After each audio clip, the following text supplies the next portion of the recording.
Perumpamaan tentang perjamuan kawin. Lalu Yesus berbicara pula dalam perumpamaan kepada mereka. Hal kerajaan sorga seumpama seorang raja yang mengadakan perjamuan kawin untuk anaknya. Ia menyuruh hamba-hambanya memanggil orang-orang yang telah diundang ke perjamuan kawin itu. Tetapi orang-orang itu tidak mau datang. Ia menyuruh pula hamba-hamba lain, pesannya, katakanlah kepada orang-orang yang diundang itu, sesungguhnya hidangan telah kusediakan, lembu-lembu jantan dan ternak piaraanku telah disembelih. Semuanya telah tersedia, datanglah ke perjamuan kawin ini. Tetapi orang-orang yang diundang itu tidak mengindahkannya.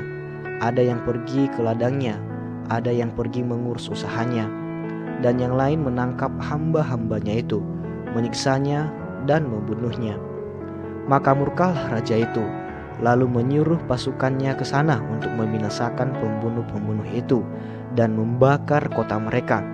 Sesudah itu ia berkata kepada hamba-hambanya, perjamuan kawin telah tersedia, tetapi orang-orang yang diundang tadi tidak layak untuk itu.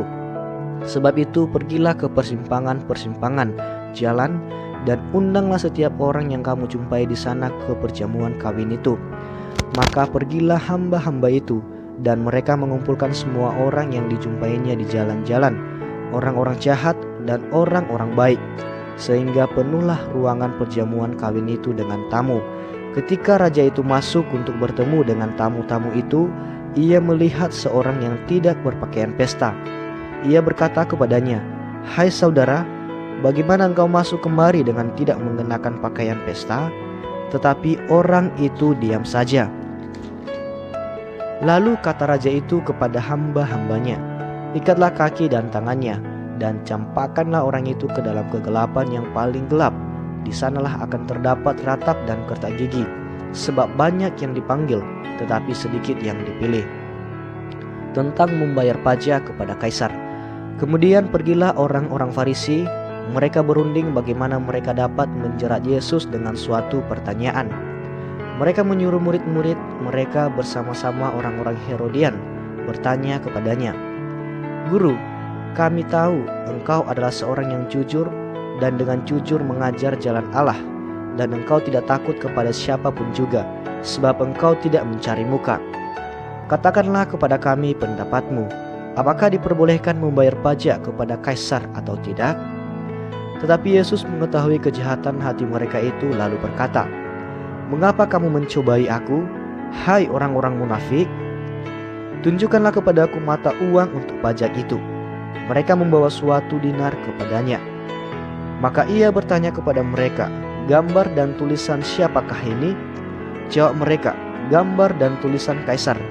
Lalu kata Yesus kepada mereka, "Berikanlah kepada kaisar apa yang wajib kamu berikan kepada kaisar, dan kepada Allah apa yang wajib kamu berikan kepada Allah." Mendengar itu heranlah mereka dan meninggalkan Yesus lalu pergi. Pertanyaan orang Saduki tentang kebangkitan. Pada hari itu datanglah kepada Yesus beberapa orang Saduki yang berpendapat bahwa tidak ada kebangkitan. Mereka bertanya kepadanya, "Guru, Musa mengatakan bahwa jika seorang mati dengan tiada meninggalkan anak, saudaranya harus kawin dengan istrinya itu dan membangkitkan keturunan bagi saudaranya itu. Tetapi di antara kami ada 7 orang bersaudara. Yang pertama kawin, tetapi kemudian mati. Dan karena ia tidak mempunyai keturunan, ia meninggalkan istrinya itu bagi saudaranya. Demikian juga yang kedua dan yang ketiga sampai dengan yang ketujuh. Dan akhirnya sesudah mereka semua, perempuan itu pun mati. Siapakah di antara ke-7 orang itu yang menjadi suami perempuan itu pada hari kebangkitan? Sebab mereka semua telah beristrikan dia." Yesus menjawab mereka, "Kamu sesat, sebab kamu tidak mengerti kitab suci maupun kuasa Allah. Karena pada waktu kebangkitan orang tidak kawin dan tidak dikawinkan, melainkan hidup seperti malaikat di sorga. Tetapi tentang kebangkitan orang-orang mati, tidaklah kamu baca apa yang difirmankan Allah ketika ia bersabda, 'Akulah Allah Abraham, Allah Ishak, dan Allah Yakub.' Bukankah Allah orang mati, melainkan Allah orang hidup?" Orang banyak yang mendengar itu takjub dan akan pengajarannya. Hukum yang terutama.